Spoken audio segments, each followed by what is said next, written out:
Hoje a gente vai ler mais um capítulo do livro Dom Quixote de La Mancha, do autor Miguel de Cervantes Saavedras. É um clássico da literatura universal, publicado pela editora Monte Cristo. Então a gente já leu o capítulo 1, o engenheiro fidalgo Dom Quixote de La Mancha. O primeiro capítulo, né? A primeira parte do livro. Nós estamos agora no capítulo 2, capítulo 3, na verdade, no qual se conta a graciosa maneira que teve Dom Quixote de La Mancha, Dom Quixote em amar-se cavaleiro. Então, continuando a leitura. Lembrando, gente, que as leituras do Dom Quixote é bem longa, porque é um romance bem longo mesmo. Ralado com este pensamento, apressou Dom Quixote a sua parca ceia, e ao cabo dela chamou a sós o vendedeiro, e, fechando-se com ele na cavalaciça, se lhe ajoelhou diante, dizendo-lhe: Nunca donde estou me levantarei.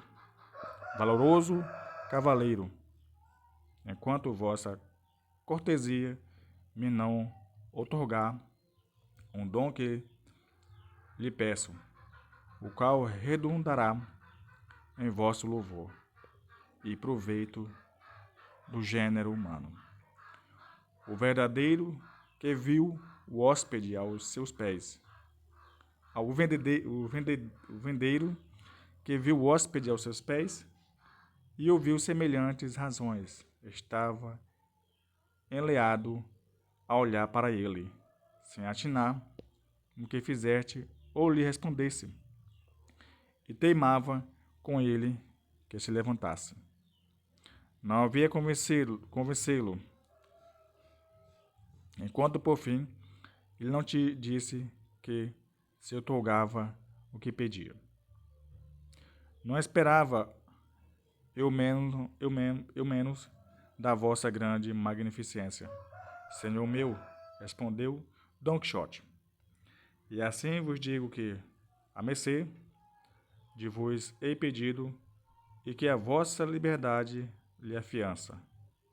Minha fiança é que amanhã, mesmo que hajas de arma cavaleiro, que hajas de armar cavaleiro, esta noite, na capela deste vosso castelo, valerei as armas, e amanhã, como digo, se cumprirá o que tanto desejo, para poder, como se deve, e por todas as quatro partes do mundo, buscar aventuras em proveito dos necessitados, como incube a cavalaria e aos cavaleiros andantes, qual eu sou, por inclinação de minha índole.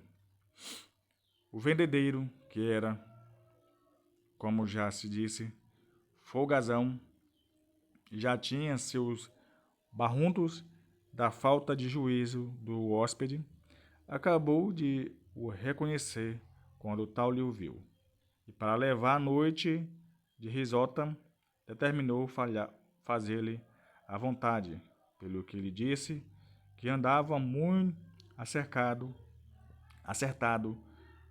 no que desejava, e que tal deliberação era própria de senhor tão principal como ele lhe parecia ser, e como sua gargalhada presença o encurvava, e que também ele que lhe falava, quando ainda mancebo se havia dado aquele honroso exército andando por diversas partes do mundo à busca de suas aventuras, sem lhe escapar recanto nos rambaldes de Malaga, ilhas de Riarã, compasso de Sevilha, mercados de Segóvia, Oliveira de Valença, Praça de Granada, Praia de Sanducar, Proto de Cortová, Vendas de Cotelo e outras diversas partes, onde tinha provado a ligeireza dos pés, a sutileza das mãos, fazendo muitos desmandos, requestando, requestando a muitas viúvas, enxovalhando algumas donzelas, enganando menores e finalmente dando-se a conhecer por quantos auditórios e tribunais há, por quase toda Espanha. Por derradeiro tinha vindo recolher-se àquele seu castelo, onde vivia dos seus teres e dos alheios, recebendo nele a todos os cavaleiros andantes de qualquer qualidade e condição que fossem, só pela muita afeição que lhes tinha e para que repartisse com ele os seus haveres, à troca dos seus bons desejos. Disse-lhe também que aquele seu castelo não havia capela em que pudesse velar as armas, porque a tinha demolido para a reconstrução. Porém, ele sabia, poderem-se as armas velar onde quer que fosse, em caso de necessidade, porque naquela noite as velaria num pátio do castelo, e pela manhã, trazendo o nosso senhor, se faria as devidas cerimônias, de maneira que ficasse armado cavaleiro, e tão cavaleiro como os mais cavaleiros do mundo. Perguntou-lhe se trazia dinheiros. Respondeu-lhe Don Quixote, que nem branca, porque nunca tinha lido nas histórias dos cavaleiros andantes que nenhum tivesse trazido. E isto disse o vendedeiro, que se enganava, que posto das histórias, se não achasse tal menção, por terem entendido os autores delas, não ser necessário especificar uma coisa tão clara e indispensável, como era o dinheiro de camisas lavadas, nem por isso se havia de acreditar que não trouxessem tal, e assim tivessem por certo e averiguado que todos os cavaleiros andantes, de que tantos livros andam cheios de rasos, levassem bem petrenchadas as bolsas para que desse o viesse, e que igualmente levavam camisas e uma caixinha pequena cheia de unguentos para que se guarecerem das feridas que apanhassem, porque nem sempre se lhes depararia que os curasse nos campos e desertos onde combatessem e de onde saíam escalavrados, e a não ser que tivessem por si algum sábio encantador, que para logo os socorresse, trazendo-lhes pelo ar, alguma nuvem, alguma donzela ou anão, por com redoma de água de tal virtude, que em provando dela uma só gota, sarassem logo de qualquer lanho ou chaga, como se nada fora. Que os passados cavaleiros sempre tiveram por bom acerto que os seus escudeiros fossem prevenidos de dinheiro e outras coisas necessárias, como fios e unguentos. E quando ascendiu, acontecia não terem escudeiros, o que era raríssimo, eles próprios em pessoa levava tudo aquilo ao disfarce nos alforjes, figurando ser coisa que mais tomo, porque, a não ser por semelhante motivo, isso de levar alforjes não era muito admitido entre os cavaleiros andantes. Por isso, lhe dava de conselho, ainda que, por enquanto, bem lhe poderá ordenar como afilhado, que brevemente o seria, que daí em diante não tornasse a caminhar assim, espúrio que de cumquimbus e mais adminículos necessários. E quando menos o pensasse, lá veria quando lhe aproveitava. Prometeu Don Quixote executar com toda a pontualidade o bom conselheiro. Deu-lhe logo ordem de serem veladas as armas, um pátio grande pegado com a venda, e juntando todas as suas, Don Quixote a espilhou para cima de uma pia ao pé de um poço. Embraçando a sua adaga, empunhou a lança e com gentil donare começou a passear diante da pia, quando já de todo se acabava de encerrar a noite. Contou o vendedeiro a todos que na venda estava a mania de o seu hóspede, a vela das armas e a cerimônia que se preparava para lhes servir vestir. Admirados de tão estranho desatino, foram-se todos espreitar de longe e viram o homem andar umas vezes com sossegar, postura passeando, outras para arrimado a sua lança de olhos fitos nas armas.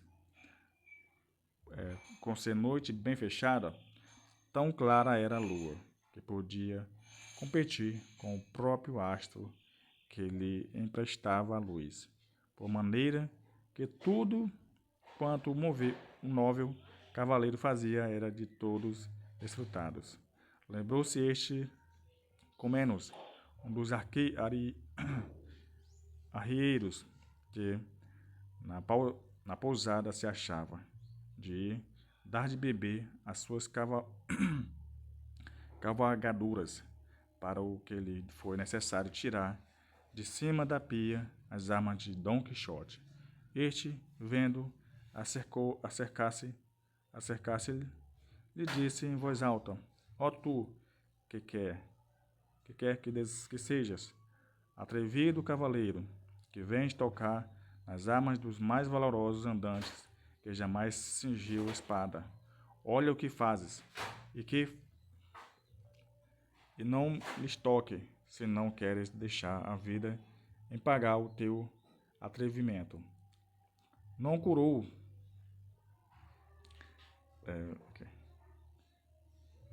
destas bravatas o arrieiro, e antes curara delas, que fora curar-se em saúde. Desculpa. Lançou mão daquelas trapalhadas e arremessou-as para longe. Vendo aquilo, Don Quixote levantou os olhos aos céus e, posto pensando, como se deixa entender, em sua senhora Dulcinea disse: Assisti-me, senhora minha, na primeira afronta que a este vosso avassalado peito se apresenta. Não me falte neste primeiro transe o vosso amparo. E dizendo estas e outras semelhantes razões, largado a adaga, alçou a lança às mãos ambas, e com ela descarregou tamanho golpe na cabeça ao arrieiro, que o derrubou no chão tão maltratado que a pegar-lhe, segundo, não houvera que achar cirurgião para despenar. Foi o que apanhou e repôs no seu lugar as suas armas, e tornou-se ao passeio com a mesma serenidade do princípio.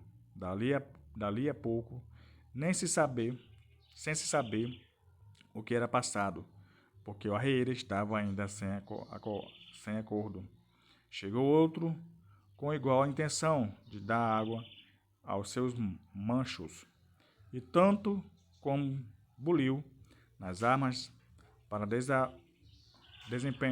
desapanchar a pia. Don Quixote, sem dizer palavra e sem pedir auxílio a ninguém, largou outra vez a adaga e alcançou de novo a lança, e sem fazê-la pedaço, escangalhou em mais de três a cabeça deste segundo arrieiro, porque lhe abriu em quatro. Ao ruído assudiu toda a gente, e o próprio vendedeiro. Vendo isto, Dom Quixote embraçou a sua adaga e, metendo a mão à espada, disse: Ó Senhora, da formosura, esforço e vigor do meu delimitado coração, lance esta para pôres os olhos da vossa grandeza neste cativo cavaleiro, que a tamanha aventura é chegado. Com isto, recobrou a seu parecer, tanto ânimo que nem que o acometessem todos os arrieiros do mundo fizeram pé atrás. Os companheiros dos feridos, vendo-os naquele esforço, começaram de longe a chover pedras sobre Don Quixote, a qual, o melhor que podia, se ia delas anteparando com sua adaga, e não ousava apartar-se da pia para não desaparar as suas armas. Vozeava o verdadeiro para se deixar o homem, porque já lhes tinha dito que era doido, e por doido se livraria, ainda que os matassem a todos. Mais alto, porém, bradava Don Quixote, chamando-lhes aleivosos e traidores, e acrescentava que o senhor do castelo era um covarde e mal-nascido cavaleiro, por conseguir que assim se tratassem cavaleiros andantes, e que até já recebido a ordem de cavalaria, ele o ensinará. De vós outros, com zoada baixa os sois, nenhum caso faço. Atirai-me, chegai, vinde e ofendei-me, enquanto puderdes, que vereis o pago que leveis da sandice e Damásia. Dizia aquilo com tanto brio e denondo, que infundiu pavor nos que o acometiam, e tanto por isso, como pelas persuasões do candeeiro, deixaram de o apedrejar. E ele deu aso para levarem os feridos, e continuou na vela das armas com a mesma quietação e sossego que a princípio. Não pareceram bem ao dono da casa os brincos do hóspede. Determinou abreviar e dar-lhe a negrecada ordem de cavalaria, sem perda de tempo, antes de mais alguma desgraça sucedesse. E assim aproximou-se-lhe e lhe disse: Desculpo da insolência daquela gente baixa. sem ele saber de tal, mas de que bem castigados ficavam do seu atrevimento.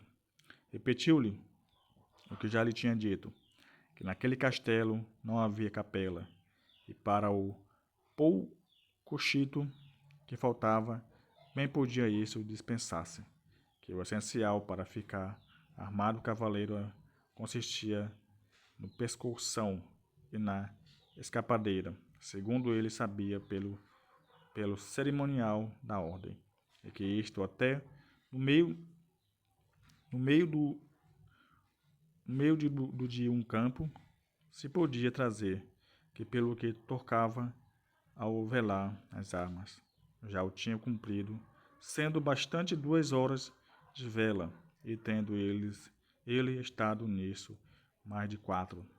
Tudo lhe acreditou Don Quixote, e respondeu que estava ali, pronto para lhe obedecer, e que fizesse com a maior brevidade que pudesse, porque se tornasse a ser acometido, depois de armado cavaleiro, não deixaria pessoa viva no castelo, exceto as que o senhor Costelão lhe mandasse, que a essa, por seu respeito, perdoariam.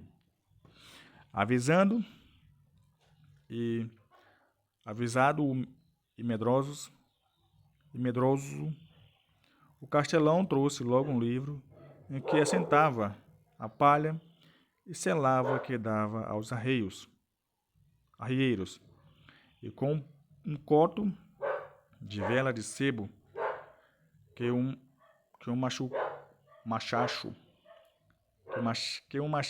muchacho que lhe trouxe aceso, e com 2 sobreditas donzelas voltou para o pé de Don Quixote, mandou-lhe o pôr de joelhos e lendo no seu manual em tom de quem recitava alguma oração devota, no meio da leitura levantou a mão e lhe descarregou no cachaço um bom pescoção, e logo depois com sua mesma espada uma pranchada, sempre rosnando entre dentes, como quem rezava. Feito isto, mandou a uma das donzelas que lhe cingisse a espada, o que ela fez com muito desembaraço e discrição, e não era necessário pouca para não rebentar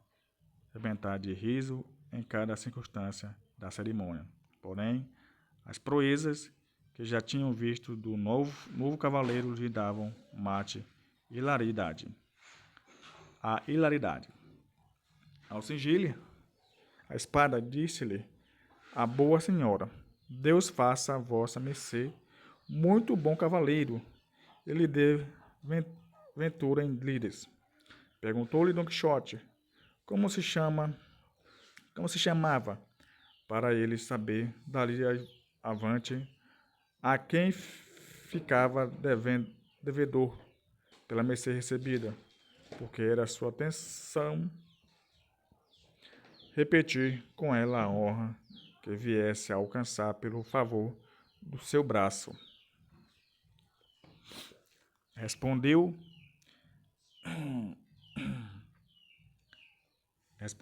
ela com muita humildade que se chamava a Tolosa, e que era filha de um remendão natural de Toledo, que vivia nas lojinhas de Sancho Bienaia, e onde quer que ela estivesse, o serviria como a seu senhor. Don Quixote lhe replicou que, por amor dele, lhe fizesse mercê daí em diante de se tratar por Dom, e se chamasse Dona Tolosa, o que ela lhe prometeu. A outra calçou-lhe a espora, e Com esta se passou quase o mesmo colóquio. Perguntou-lhe ele o nome, ao que ela lhe respondeu que se chamava Amoleira. Amoleira, e que era filha de um honrado moleiro de Antiquera. E esta também Don Quixote pediu que usasse Dom e se chamasse Dona Moleira, oferecendo-lhe novos serviços a mercês. Feitas, pois, a galope, até ali nunca vistas cerimônias, já tardada a Don Quixote a hora de se ver encavalgado e sair, farejando aventuras, aparelhando sem mais detença a sua Rocinante. Montou-se nele e, abraçando o seu hospedeiro, lhe disse coisas tão arrevesadas em agradecimento a vê-lo armado cavaleiro, que não há quem acerte referi-las. O verdadeiro para o ver já fora da venda. O vendedeiro, para o ver já fora da venda, respondeu as suas palavras com outras não menos retóricas, porém muito mais breves, e sem lhe pedir a pagar da pousada. O deixou ir nas boas horas. Capítulo 4. Será a continuação da próxima leitura.